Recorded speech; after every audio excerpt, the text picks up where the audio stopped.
Hi guys, welcome to my channel. ಇವತ್ತು ನಾನು explore ಮಾಡುವುದು ಕಂಬಳ ಆಗಿದೆ. ಕಂಬಳ ಎಂದರೆ ಎಮ್ಮೆಗಳ ಸ್ಪರ್ಧೆ. ಇದು ತುಳುನಾಡ ಸಂಸ್ಕೃತಿಯೂ ಹೌದು.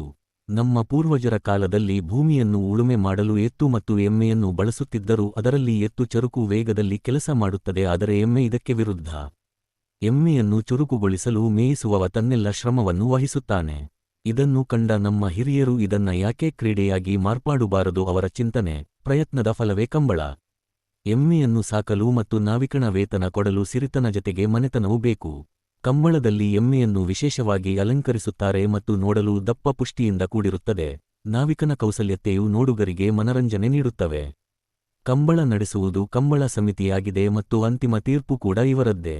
ಇದರಲ್ಲಿ ಸರಿಸುಮಾರು 1 ಕಿಲೋಮೀಟರ್ ಉದ್ದದ ಮತ್ತು 10 ಅಡಿ ಅಗಲದ 2 ಕೆಸರಿನ ಕೃತಕ ಕೆರೆ ಇರುತ್ತದೆ. ಕೆರೆಗೆ ರಾಮ, ಲಕ್ಷ್ಮಣ, ಜಯ, ವಿಜಯ, ಲವ, ಕುಶ ಮುಂತಾದ ಹೆಸರಿದ್ದು, ಎಮ್ಮೆಗಳನ್ನು ಕೆರೆಗೆ ಬಿಡಲು ಒಂದು ಕಡೆ 4 ಜನರಿದ್ದರೆ ಮತ್ತೊಂದು ತುದಿಯಲ್ಲಿ ಓಡಿದ ಎಮ್ಮೆಗಳನ್ನು ಹಿಡಿಯಲು 8 ಜನರಿರುತ್ತಾರೆ. ಎಮ್ಮೆಯ ವೇಗ ಮತ್ತು ನೀರು ಎತ್ತರಕ್ಕೆ ಹರಿಸುವುದೇ ವಿಜಯದ ಸಂಕೇತ. ಸಾಮಾನ್ಯವಾಗಿ ಕಂಬಳವನ್ನು ಕರಾವಳಿ ಭಾಗದಲ್ಲಿ ಹೆಚ್ಚಾಗಿ ಕಾಣಬಹುದು. ಇತ್ತೀಚಿನ ದಿನದಲ್ಲಿ ನಮ್ಮ ರಾಜ್ಯದ ರಾಜಧಾನಿ ಬೆಂಗಳೂರು ನಗರದಲ್ಲಿ ಆಯೋಜಿಸಿದ್ದರು. ನಮ್ಮ ಕಂಬಳ ರಾಷ್ಟ್ರ ಮತ್ತು ಅಂತಾರಾಷ್ಟ್ರೀಯ ಮಟ್ಟದಲ್ಲಿ ಖ್ಯಾತಿ ಪಡೆಯಲಿ ಎಂದು ಆಶಿಸುತ್ತಾ, ಇದು ಸ್ನೇಹಿತರೆ ನನಗೆ ಕಂಬಳದ ಬಗ್ಗೆ ತಿಳಿದ ಮಾಹಿತಿ. ನನ್ನ ಚಾನೆಲ್ ವೀಕ್ಷಣೆ ಮಾಡಿದ್ದಕ್ಕೆ ಧನ್ಯವಾದಗಳು.